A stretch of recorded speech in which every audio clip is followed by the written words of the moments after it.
Здравейте, добре дошли в канала ми. Днес ще приготвим портокалов чизкейк без печене, за което първо си приготвяме блата, като смесваме 300 грама смлени бисквити с 150 грама разтопено краве масло. Разбъркваме хубаво, докато се смесят двете съставки.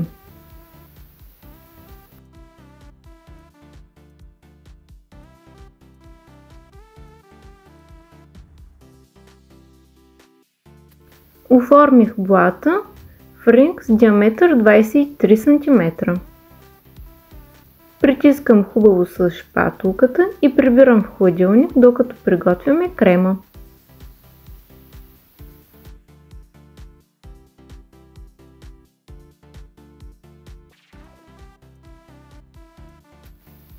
За крема в купа слагам 250 грама маскарпоне, 200 грама крема сирене, кората на един портокал, сока на един портокал и 6 супени лъжици пудра захар.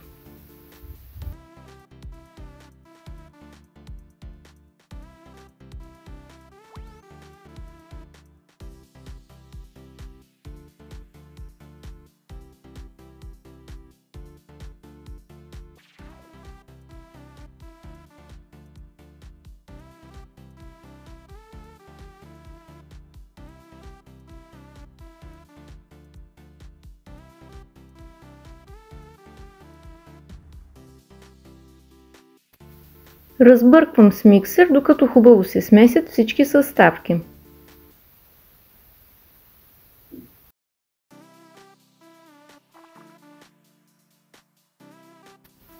Готовия крем изсипвам върху блата и прибирам в хладилник, докато приготвим шоколада.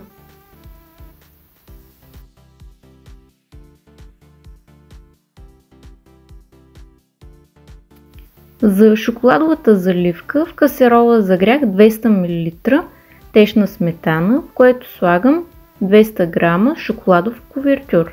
Разбърквам хубаво, докато се разтопи шоколада.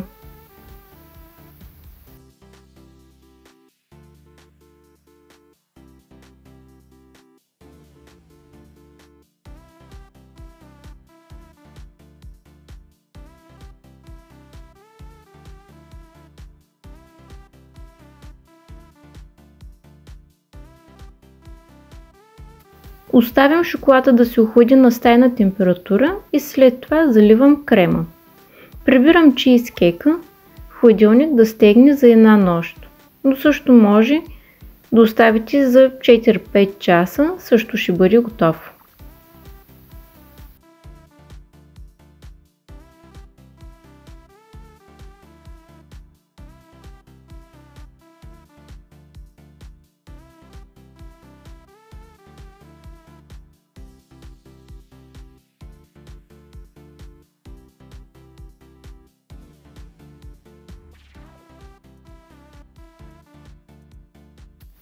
Украсих готовия чизкейк с наситнен шоколад и парченца портокал. Ако видеото ви е харесало, не забравяйте да се абонирате за канала ми. Бон апетит!